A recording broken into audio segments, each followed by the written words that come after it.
ಮರಿ. ರೀ ಬನ್ನಿ ಬನ್ನಿ ಬನ್ನಿ, ನಿಮ್ಗೆ ಇಷ್ಟ ಇರೋ ತಿಂಡಿನೇ ಮಾಡಿದ್ದೀನಿ, ತಿಂದು ಹೇಗಿದೆ ಅಂತ ಹೇಳಿ. ಆಮೇಲೆ ತಿಂಡಿ ಆದ್ಮೇಲೆ ನಿಮ್ಗೆ ಕಾಫಿ ಬೇಕಾ ಇಲ್ಲ ಜ್ಯೂಸ್ ಕೊಡ್ಲಾ? ಬೇಡ ಬೇಡ, ನೀವು ಮಾಡಿರೋ ತಿಂಡಿನೇ ಸಾಕು.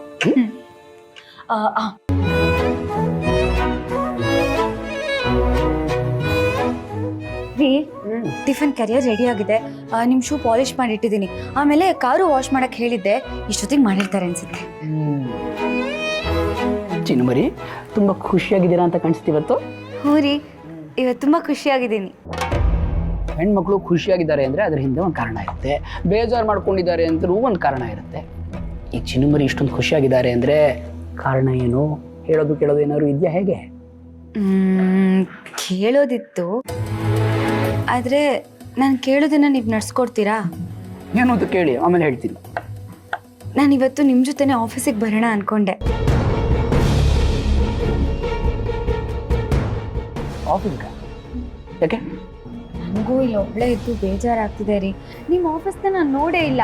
ನಿಮ್ಮ ಕೊಲೀಗ್ ಜೊತೆ ಎಲ್ಲ ಮಾತಾಡಿಸಿ ತುಂಬ ದಿನ ಆಯಿತು, ಅದಕ್ಕೆ ನಿಮ್ಮ ಜೊತೆ ಬಂದು ಸಂಜೆ ತನಕ ಇದ್ದು ಬರೋಣ ಅಂತ. ಚಿನ್ನು ಮರಿ, ಆಫೀಸಿಗೆ ಬಂದು ನೀವೇನು ಮಾಡ್ತೀರಿ ನೋಡಿ? ಆಫೀಸ್ಗೆ ಹೋದರೆ ಮೀಟಿಂಗ್ಸ್ ಇರುತ್ತೆ, ನಾನು ಅದರಲ್ಲೇ ಮುಳುಗೋಗಿರ್ತೀನಿ. ಇನ್ನು ವರ್ಕರ್ಸ್ ಎಲ್ಲ ಕೆಲಸ ಮಾಡ್ತಿರ್ತಾರೆ ನೋಡಿ. ನಿಮ್ಗೆ ಅಲ್ಲಿಗೆ ಬಂದರೂ ಬೋರೇ ಆಗೋದು. ಪರವಾಗಿಲ್ಲ, ಇಲ್ಲಿದ್ರೂ ಇನ್ನೂ ಬೋರ್ ಆಗುತ್ತಲ್ವಾ?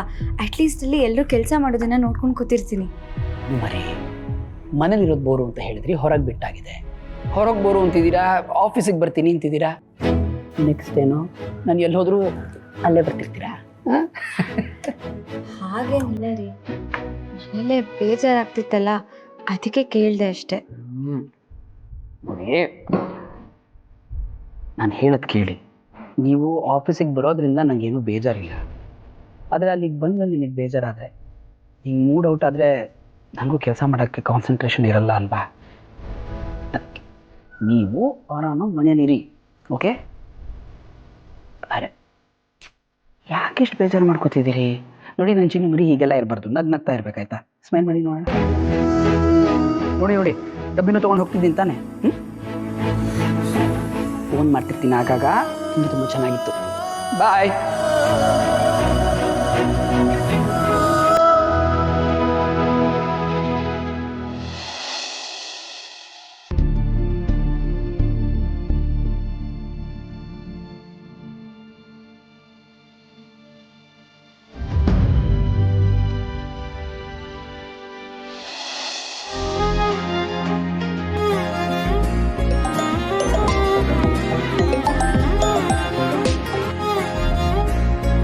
ಹೇಳಿ ಸರ್.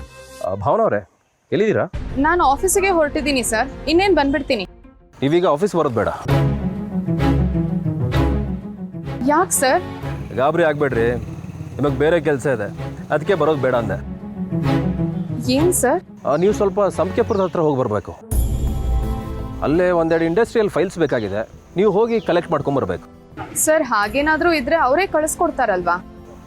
ಅದನ್ನು ಕೇಳಿದೆ ಭಾವನಾ ಅವರೇ, ಅವರು ಯಾವುದೋ ಕೆಲಸದಲ್ಲಿ ಬ್ಯುಸಿ ಇದ್ದಾರೆ ಅಂತೆ, ಅದಕ್ಕೆ ನಿಮ್ಮವ್ರನ್ನೇ ಯಾರಾದರೂ ಕಳಿಸ್ಕೊಡಿ ಅಂತ ಹೇಳಿದ್ರು. ಅವ್ರು ಕಳಿಸ್ಲಿ ಅಂತ ಕಾಯ್ಕೊಂಡು ಕೂತ್ಕೊಳ್ಳೋಕ್ಕಾಗಲ್ಲ. ಲೇಟಾಗಿ ಕಳಿಸಿ ಆಮೇಲೆ ಇನ್ನೂ ಕೆಲಸ ಆಗಿಲ್ವಾ ಅಂತ ಪ್ರೆಷರ್ ಹಾಕ್ತಾರೆ. ಅದ್ರ ಬದಲು ನಾವೇ ಯಾರಾದರೂ ಹೋಗಿ ಕಲೆಕ್ಟ್ ಮಾಡ್ಕೊಂಬಂದರೆ ಬೆಟರ್ ಅಲ್ವಾ? ಯಾರೂ ಬರಲಿಲ್ಲ ಅಂದರೆ ಮೇಲ್ ಮಾಡ್ತೀನಿ ಅಂತಂದರು, ಆದರೂ ಹಾರ್ಡ್ ಕಾಪಿ ಇದ್ದರೆ ಒಳ್ಳೇದಲ್ವಾ? ಸೊ ಪ್ಲೀಸ್ ಹೋಗಿ ಕಲೆಕ್ಟ್ ಮಾಡ್ಕೊಂಬಂದ್ಬಿಡಿ. ಸರ್, ಅಷ್ಟು ದೂರ ನಾನು ಒಬ್ಬಳೇ. ಅರೆ, ಭಯ ಆಗ್ಬಿಡ್ತೀರಾ? ಹಾಗೇನಾದರೂ ಆದರೆ ನಾನು ಕ್ಯಾಬ್ ಬುಕ್ ಮಾಡಿಕೊಡ್ತೀನಿ, ಅದರಲ್ಲೇ ಹೋಗಿ ಬನ್ನಿ. ಪರವಾಗಿಲ್ಲ ಸರ್, ನಾನು ಬಸ್ಸಲ್ಲೇ ಹೋಗಿ ಬರ್ತೀನಿ. ಸರಿ, ಅಕಸ್ಮಾತ್ ಅಲ್ಲಿಗೆ ಹೋದ್ಮೇಲೆ ಲೇಟ್ ಆದರೆ ಆಫೀಸ್ ಬರೋದೇನು ಬೇಡ, ನಾಳೆ ತಂದು ಕೊಟ್ಟರೆ ಸಾಕು. ಓಕೆ, ಬೇಗ ಹೊರಡಿ. ಸರಿ ಸರ್, ಹೋಗ್ತೀನಿ. ಓಕೆ, ಬಾಯ್.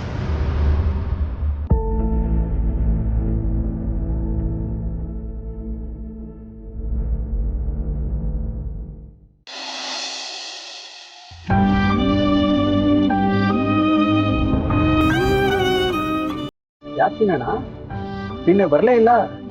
ಹೊರಗಡೆ ಹೋಗಿದ್ಯಾ? ಇಲ್ಲ ಚೆನ್ನಪ್ಪ, ಮನೇಲೇ ಇದ್ದೆ. ಮನೇಲೇ ಇದ್ಯಾ? ಯಾಕೆ ಸಿನಣ್ಣ, ಏನಾಯ್ತು? ಹೋಗಿದ್ಲು, ಮುಖಕ್ಕೆ ಮಾಸ್ಕು, ತಲೆಗೆ ಟೋಪಿ ಯಾಕೆ ಹಾಕೊಂಡಿಲ್ಲ? ಯಾರಾದ್ರೂ ನೋಡಿದ್ರೆ ಏನ್ ಗತಿ?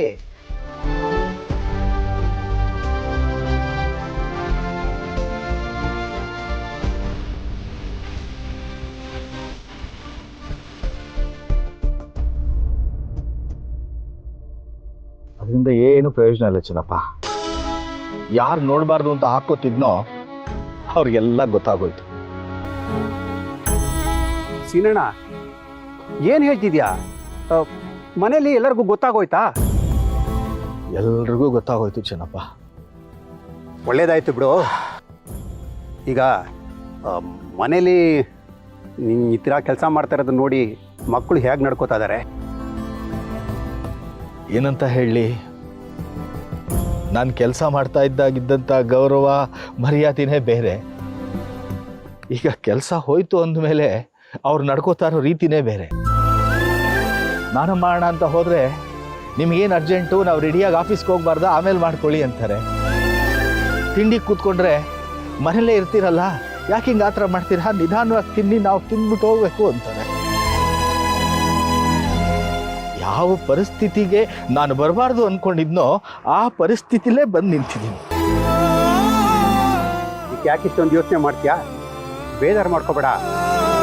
ಅವರು ಕೆಲ ಮಾತಾಡೋ ಸಹಜ. ಹೋಗ್ತಾ ಹೋಗ್ತಾ ಅವ್ರಿಗೆ ಅರ್ಥ ಆಗತ್ತೆ. ಅಲ್ಲಿವರೆಗೂ ಸ್ವಲ್ಪ ಇನ್ನೂ ತಾಳ್ಮೆ ಇದ್ದೀರು. ಏನು ಸರಿ ಹೋಗುತ್ತೆ ಚೆನ್ನಪ್ಪ? 28 ವರ್ಷ ಹಗಲು ರಾತ್ರಿ ಮನೆಗಾಗಿ, ಕುಟುಂಬಕ್ಕಾಗಿ, ಮಕ್ಕಳು ಅನ್ಕೊಂಡು ದುಡ್ದಿದ್ದೀನಿ. ಇವ್ರ ಮನಸ್ಸಲ್ಲಿ ಅದೊಂದು ಚೂರು ಇಲ್ಲ. ಇವ್ರಿಗಾಗಿ ನಾನು ಹಗಲು ರಾತ್ರಿ ಕಷ್ಟಪಟ್ಟ ಅನ್ನಿಸ್ತಿದೆ. ಇದಕ್ಕೆ ಸೀನಣ್ಣ, ಇದಕ್ಕೆ ನಾನು ನನ್ನ ಮಕ್ಕಳು ಎಷ್ಟು ಓದ್ತಾರೋ ಓದು ಅಂತ ಓದಿಸ್ಬಿಟ್ಟೆ. ಫಾರಿನ್ಗೆ ಹೋಗ್ತೀನಿ ಅಂತಂದ್ರು, ಕಳಿಸ್ದೆ. ಅವರು ಅಲ್ಲಿಂದ ದುಡ್ಡು ಕಳಿಸ್ತಾರೆ ಅಂತ ನಾನೇನಾದ್ರು ಸುಮ್ಮನೆ ಕೂತ್ಕೊಂಡ್ಬಿಟ್ಟಿದ್ರೆ ನಿನ್ನ ಥರನೇ ಇವತ್ತು ಮಾತು ಕೇಳೋ ಪರಿಸ್ಥಿತಿ ಬರ್ತಾ ಇತ್ತು. ಅದಕ್ಕೆ ನಾನು ಆಟ ಓಡಿಸ್ತಾ ಇದ್ದೆ. ನೋಡ್ತೀನಣ್ಣ, ಮಕ್ಕಳು ನಮ್ಮ ವಯಸ್ಸಾದ ಕಾಲದಲ್ಲಿ ಆಸರೆ ಆಗ್ತಾರೆ ಅಂತ ಆಸೆ ಇಟ್ಕೋಬಾರ್ದು. ಕೈಲಾಗೋಷ್ಟು ದಿವಸ ದುಡಿಬೇಕು. ಇದೇ ಜೀವನ. ನಿಜ.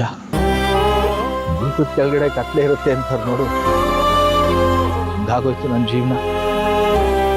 ಕಾಲ ಬದಲಾಗುತ್ತೆ ಅಂತಾರೆ. ಬದಲಾಗೋದು ಕಾಲ ಅಲ್ಲ, ಜನ, ಅವ್ರ ಭಾವನೆ. ಆದ್ರೆ ಲಕ್ಷ್ಮಿ ನನ್ನ ಕಡೆ ಇದ್ದಾಳೆ. ಅದೊಂದೇ ಸಮಾಧಾನ. ಅವಳಿಗೋಸ್ಕರನಾದ್ರೂ ನಾನು ದುಡಿಬೇಕು. ಅಷ್ಟು ಮಾಡು. ನೋಡು, ಯಾರು ನಮ್ಮ ಜೊತೆಗೆ ಇರ್ತಾರಲ್ವೋ ಗೊತ್ತಿಲ್ಲ. ಆದರೆ ಹೆಂಡತಿ ನಿನಗೆ ನಮ್ಮ ಅತ್ತಿಗೆ ಜೊತೆಲಿರ್ತಾರೆ. ಸಾಕು, ನೀನೇನು ತಲೆ ಕೆಡಿಸ್ಕೊಬೇಡ. ಆರಾಮಾಗಿರು, ಎಲ್ಲ ಸರಿ ಹೋಗುತ್ತೆ. ನಡಿ ಹೋಗೋಣ.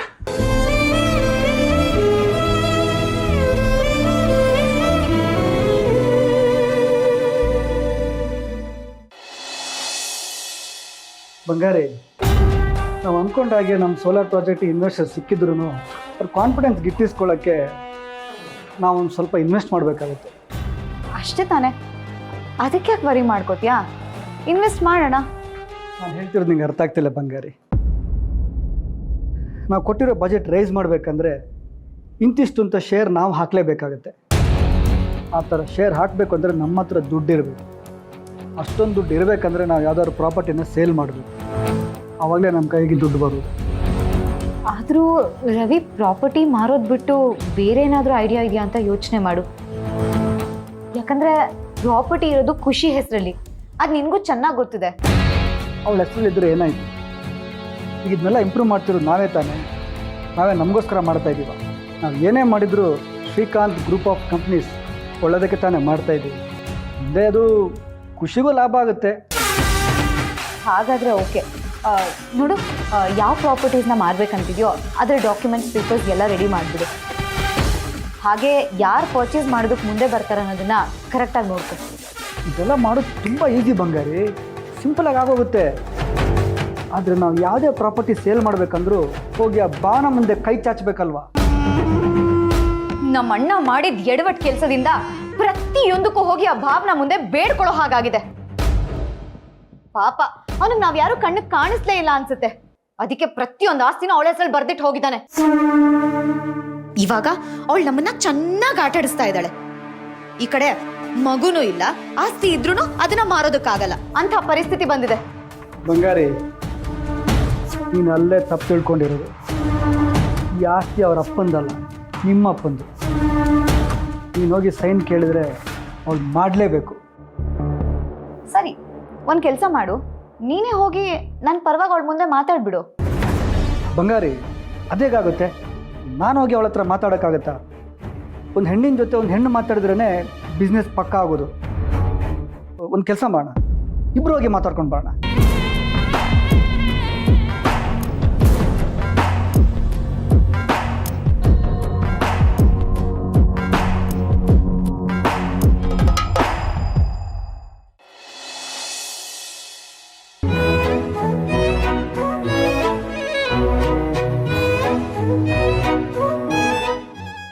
ಘಮ ಏನೋ ಚೆನ್ನಾಗಿದೆ, ಟೇಸ್ಟ್ ಹೇಗಿದೆ ನೋಡ್ಬಿಡೋಣ.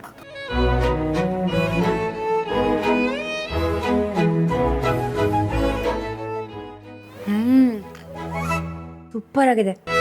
ನಾನು ಮೊದಲು ಮಾಡಿದ್ದಕ್ಕಿಂತ ಇವತ್ತು ಚೆನ್ನಾಗಿ ಬಂದಿದೆ. ಆದರೆ ಜಯಂತ್ ಅವ್ರಿಗೆ ಇದು ಇಷ್ಟ ಆಗುತ್ತಾ? ಅವ್ರು ತಿನ್ನೋದಕ್ಕಿಂತ ಮೊದಲು ಹೇಗಿದೆ ಅಂತ ಬೇರೆ ಯಾರ ಹತ್ರ ಆದರೂ ಅಭಿಪ್ರಾಯ ಕೇಳಬೇಕು. ಯಾರ ಹತ್ರ ಕೇಳೋದು? ವಾಚ್ಮನ್. ವಾಚ್ಮ್ಯಾನ್, ಸೆಕ್ಯೂರಿಟಿ, ಸೆಕ್ಯೂರಿಟಿ, ಬನ್ನಿ ಬನ್ನಿ. ಊಟ ಆಯ್ತಾ ನಿಮ್ದು? ಈ ಬಾಯಲ್ಲಿ ಓಕೆ ಅಂತಿದ್ದೀರಾ, ತಲೆ ಆಡಿಸ್ತಾ ಇದ್ದೀರಾ. ಕರೆಕ್ಟಾಗಿ ಹೇಳಿ, ಊಟ ಆಯ್ತಾ? ಇಲ್ಲಿ ಊಟ ಮಾಡ್ತೀರಾ? ಮೇಡಮ್ ಗಾರ್ से लेकर आएगा. ಅಯ್ಯೋ ಅದೆಲ್ಲ ಬೇಡ, ಇರಿ ಒಂದು ನಿಮಿಷ, ಇಲ್ಲೇ ಇರಿ ನೀವು.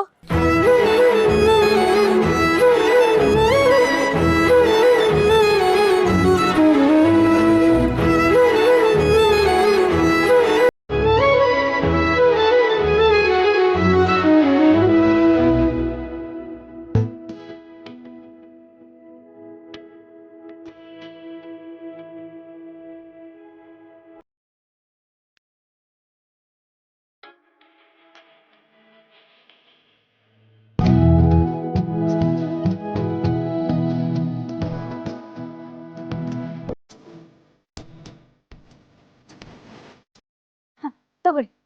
मुझे नहीं चाहिए. ಅಯ್ಯೋ ಯಾಕೋ ಎಷ್ಟೊಂದು ಸಂಕೋಚ ಪಡ್ಕೋತಾ ಇದ್ದೀರಾ?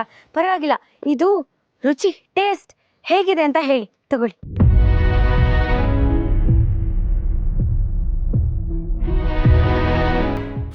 और मैडम ಸೂಪರಾ? ತಗೊಳ್ಳಿ, ಪೂರ್ತಿ ನಿಮ್ಗೆ ತಿನ್ನಿ. मैं गेट का पास जाकर बेट का खाएगा. ಸರಿ ಸರಿ. ಅಬ್ಬಾ, ಸೆಕ್ಯೂರಿಟಿನೇ ಸೂಪರ್ ಆಗಿದೆ ಅಂತ ಹೇಳಿದ್ರು. ಜಯಂತವ್ರಿಗೂ ಇಷ್ಟ ಆಗ್ಬೋದು. ಅವ್ರು ತಿಂದು ಹೇಗಿದೆ ಅಂತ ಹೇಳಿ, ಕಾಯ್ತೀನಿ.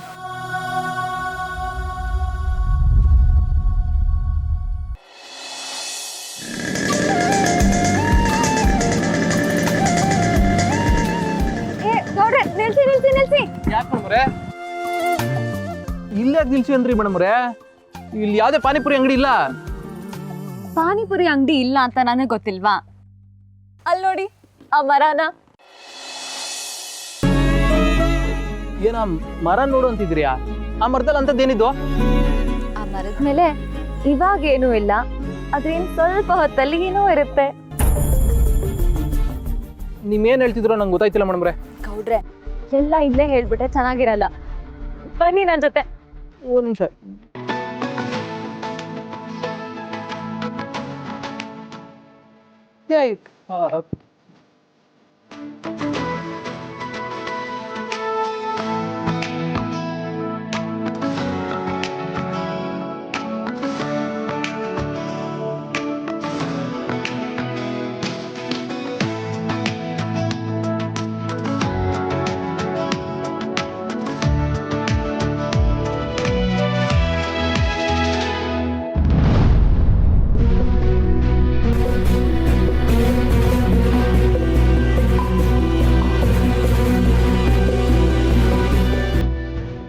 ಮೇಡಮ್ರೆ ಏನ್ ಮಾಡಿದ್ದೀರಾ?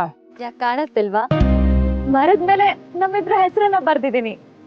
ಚೆನ್ನಾಗಿಲ್ವಾ? ಬಹು ಚೆನ್ನಾಗಿದೆ, ಚೆನ್ನಾಗಿದೆ. Thank you so much. ಇನ್ನು ಈ ಮರ ಬೀಳೋವರೆಗೂ ನಮ್ಮ ಹೆಸರು ಶಾಶ್ವತವಾಗಿರುತ್ತೆ. ಅಲ್ಲ ಮೇಡಮ್ರೆ, ಈ ರೀತಿ ಮರದ ಮೇಲೆ ನಮ್ಮ ಹೆಸರುಗಳನ್ನ ಕೆತ್ತೋದು ತಪ್ಪಲ್ವಾ? ಅಲ್ಲ, ನಮ್ಮ ಹೆಸರುಗಳಿಗೋಸ್ಕರ ಮರಕ್ಕೆ ಹಿಂಸೆ ಕೊಡೋದು ಎಷ್ಟು ಸರಿ? ನೀವ್ ಯಾಕೋ ಈ ಬುದ್ಧನ್ ದಾರಿಲಿ ನಡೆಯೋರ್ ತರ ಕಾಣ್ತಿದ್ದೀರಾ. ಇದೆಲ್ಲ ಪ್ರೇಮಿಗಳ ಟ್ರೇಡ್ ಮಾರ್ಕು. ಈ ತರ ಮರದ ಮೇಲೆ ಗೋಡೆ ಮೇಲೆಲ್ಲ ಬರ್ದು ಖುಷಿ ಪಡ್ತಾರೆ. ನೀವ್ ಯಾರನ್ನಾರು ಪ್ರೀತಿಸಿದ್ರೆ ನಿಮ್ಗೆ ಗೊತ್ತಾಗಿರೋದು. ಪರವಾಗಿಲ್ಲ ಬಿಡಿ, ಈಗ ನನ್ನ ಪ್ರೀತಿಸ್ತಿದ್ದೀರಲ್ಲ, ನಾನ್ ನಿಮ್ಗೆ ಎಲ್ಲ ಹೇಳ್ಕೊಡ್ತೀನಿ. ಅಲ್ಲಿ ನೋಡಿ,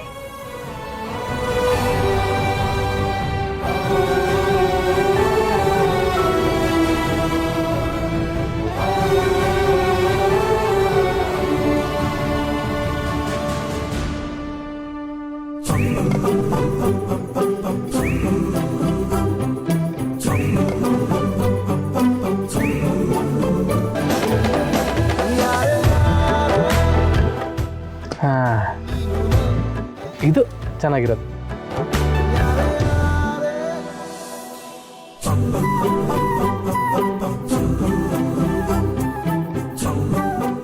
ಮೇಡಮ್ ಅವರೇ, ನೀವು ಇಲ್ಲಿ ಸಮಯ ಕಳೀತಿದ್ರೆ ದೇವಸ್ಥಾನಕ್ಕೆ ಹೋಗಿ ಗೊತ್ತಾಯ್ತದೆ. ಬನ್ನಿ ಹೋಗಮ್ಮ. ಸಿದ್ದು ಅವರೇ, ಈ ಜಾಗ ನೋಡಿ ಎಷ್ಟು ಬ್ಯೂಟಿಫುಲ್ ಆಗಿದೆ. ಇಂಥ ಜಾಗಕ್ಕೆ ಬಂದ್ರೆ ಇನ್ನೊಂದ್ ಸ್ವಲ್ಪ ಹೊತ್ತು ಎಂಜಾಯ್ ಮಾಡ್ಬೇಕಿಲ್ಲೇ. ಅಯ್ಯೋ ಅಲ್ಲ ಮೇಡಮ್ ಅವರೇ, ನೀವು ಹಿಂಗೆ ಟೈಮ್ ವೇಸ್ಟ್ ಮಾಡ್ತಿದ್ರೆ ನಮ್ಗೆ ಇವತ್ತು ರಾತ್ರಿ ಇಲ್ಲೇ ಇರ್ಬೇಕಾಯ್ತದೆ. ನನಗೇನು ಅಭ್ಯಂತರ ಇಲ್ಲ. ನೀವ್ ನನ್ನ ಜೊತೆ ಇರ್ತೀರಾ ಅಂದ್ಮೇಲೆ ನನಗೇನ್ ಭಯ ಹೇಳಿ. ಇವತ್ತು ನಾನು ತುಂಬಾ ಖುಷಿಯಾಗಿದ್ದೀನಿ. ನಾನು ಫಸ್ಟ್ ಟೈಮ್ ನಿಮ್ ಜೊತೆ ಈ ತರ ಆಚೆ ಬರ್ತಿರೋದು. ದೂರ ಬಂದ್ಬಿಟ್ಟು ಒಂದ್ ಸ್ವಲ್ಪ ಹೊತ್ತು ಎಂಜಾಯ್ ಮಾಡ್ತಿದ್ರೆ ಹೇಗೆ ಹೇಳಿ. ನೋಡಿ, ಮೊದಲು ದೇವಸ್ಥಾನಕ್ಕೆ ಹೋಗಿ ಪೂಜೆ ಮುಗಿಸ್ಬಿಡುವ, ಆಮೇಲೆ ಓಡಾಡಿದ್ರಾಯ್ತು. ಬನ್ನಿ ಬನ್ನಿ ಹೋಗಮ್ಮ. ನನ್ನ ಕೈ ಹಿಡಿದು ನನ್ನ ಕರ್ಕೊಂಡು ಹೋಗಿ.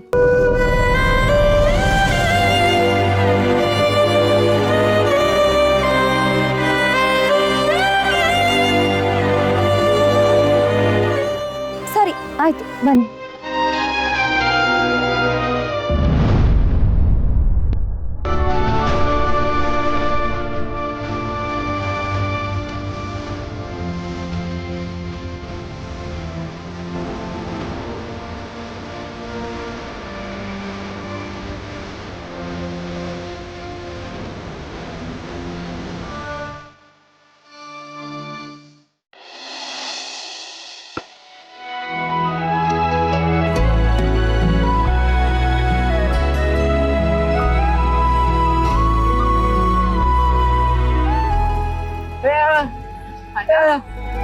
ನಾನು ಆಫೀಸ್ ಕೆಲ್ಸದ ಮೇಲೆ ಸಂಕೆಪುರಕ್ಕೆ ಹೋಗ್ಬೇಕು, ಅದಕ್ಕೆ ಬಸ್ ಕಾಯ್ತಾ ಇದ್ದೀನಿ. ಇಲ್ಲ ಅಣ್ಣ, ಅರ್ಜೆಂಟ್ ಅಲ್ಲಿ ಅಮ್ಮಂಗ್ ಹೇಳಕ್ ಆಗ್ಲಿಲ್ಲ, ನೀನೇ ಹೇಳ್ಬಿಡು. ಹಾ ಹ್ಞೂ ಅಣ್ಣ, ಒಬ್ಳೆ ಹೋಗ್ತಾ ಇದ್ದೀನಿ. ಅಲ್ಲಿಂದ ಫೈಲ್ ತಗೊಂಬರಕ್ ಹೇಳಿದ್ದಾರೆ, ಬೇಗ ತಗೊಂಡ್ ಬಂದ್ಬಿಡ್ತೀನಿ. ಬೇಡ ಅಣ್ಣ, ನಾನು ಒಬ್ಳೆ ಹೋಗ್ತೀನಿ, ನಿನ್ ಕೆಲ್ಸಕ್ಕೆ ಹೋಗು. ಹಾ, ಫೋನಲ್ಲಿ ಚಾರ್ಜ್ ಇದೆ. ಹಾ, ಇದೆ. ಖರ್ಚಿಗೆ ದುಡ್ಡು ಇದೆ ಅಣ್ಣ, ನೀನ್ ಹೊರಡು. ಬೇಡ ಅಣ್ಣ, ನನ್ನ ಹತ್ರ ಇದೆ ಅಂತ ಹೇಳ.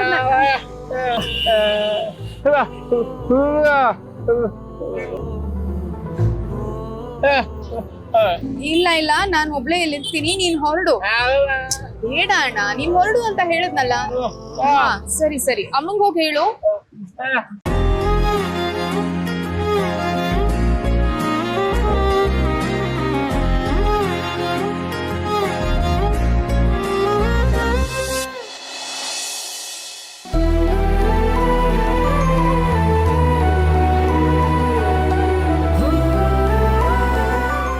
ಮೈನೋರೇ. ಓ ಶಾಸ್ತ್ರಿಗಳೇ, ಬನ್ನಿ ಒಳ್ಳೆ ಬನ್ನಿ.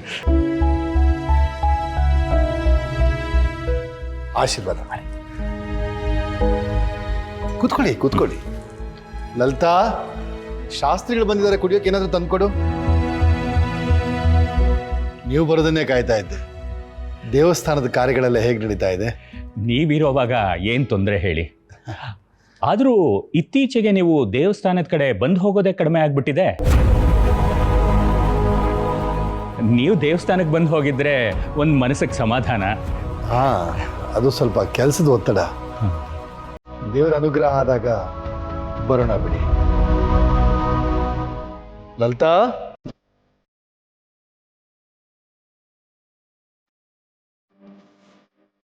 ನಮಸ್ಕಾರ. ಲಲಿತಾ, ಅವರಿಬ್ರು ಜಾತಕ ತಂದ್ಕೊಡು. ಶಾಸ್ತ್ರಿಗಳೇ, ನನ್ನ ಮಗನಿಗೂ ನನ್ನ ಹೆಂಡತಿ ಅಣ್ಣನ ಮಗಳಿಗೂ ಮದುವೆ ಮಾಡಬೇಕು ಅಂತ ಇದ್ದೀವಿ. ಅದಕ್ಕೆ ಜಾತಕ ತೋರಿಸೋಣ ಅಂತ. ದಯವಿಟ್ಟು ಜಾತಕ ಸರಿಯಾಗಿದೆಯಾ ನೋಡಿ ಹೇಳಿ. ಖಂಡಿತ